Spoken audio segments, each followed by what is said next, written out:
माई से आरजू करत बा कि माई तुहार बेटा इस समाज रूपी मझधार में भटकत बमाई कैसे खे के पार कर दमाई। बेटवा बताओ तो यहाँ एक लाइन भाव हो गया।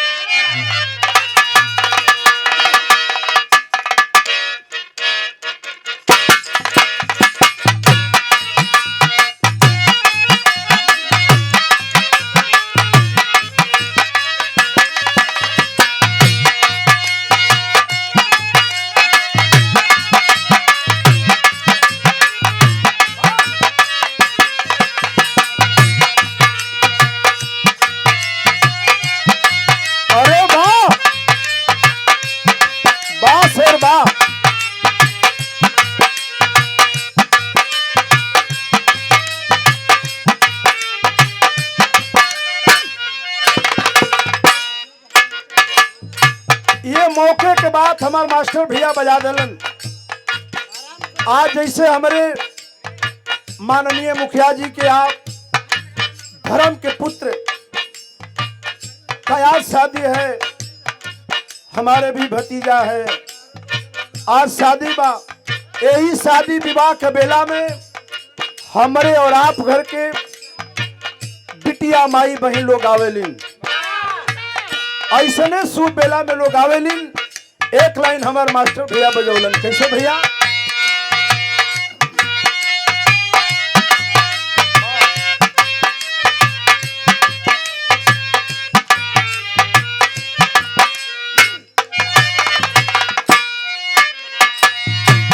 माई बहन लोग दुल्हा खातिर गावेलिन। कहा गावेलिन बताओ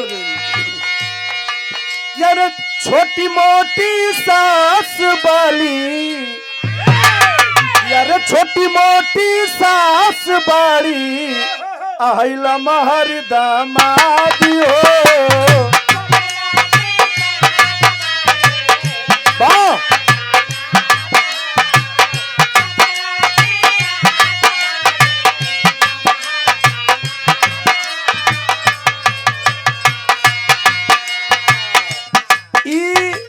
चाहे हमार शादी भइल, चाहे आपका भइल, चाहे होखे वाला लोगन के बात हो,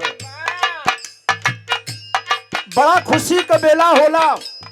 ये ऐसा समय होला, ये खुशी में इस समय पर चाहे अंधरा हो, चाहे लुला हो, चाहे लंगड़ा हो, सब लोग मौके पर दीवाना हो जालन।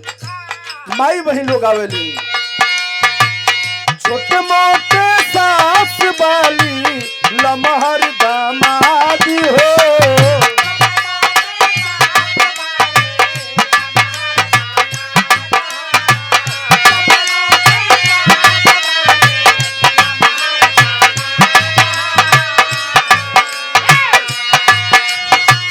छोटे मोटे सास बाली लमहर दामादी हो। तनी आसानी हुरय बाबू, तनी आसानी हुरय बाबू, परछी नारी हो। तनी आसानी हुरय बाबू, बा माली बा।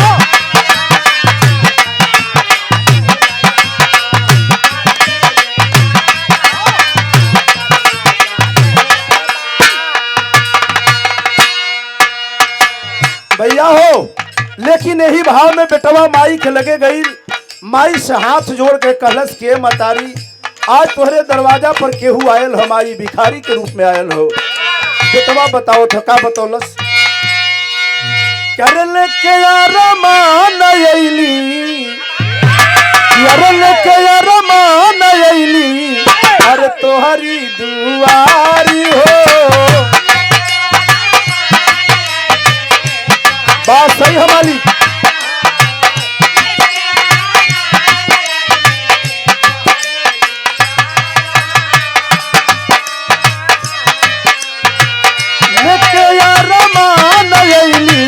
तोहरी दुआरी हो, वाली माई वाली माई तेरी सीतारी हो, वाली माई।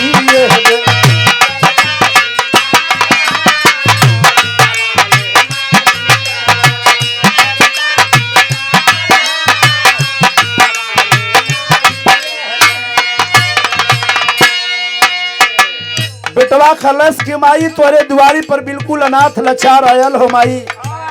एक लाइन अपने बेटवा पर विचार कैला माई। पहली लाइन में बताओ थे का बताओ थे? अरे बा यह खलस नहीं बात फूल माई नारियर चुनरिया नहीं बात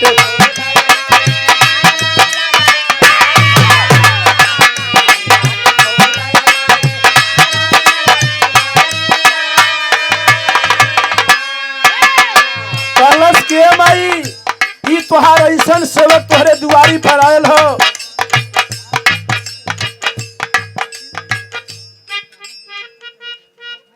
श्लोक पढ़े में दिक्कत होता, बंद करो।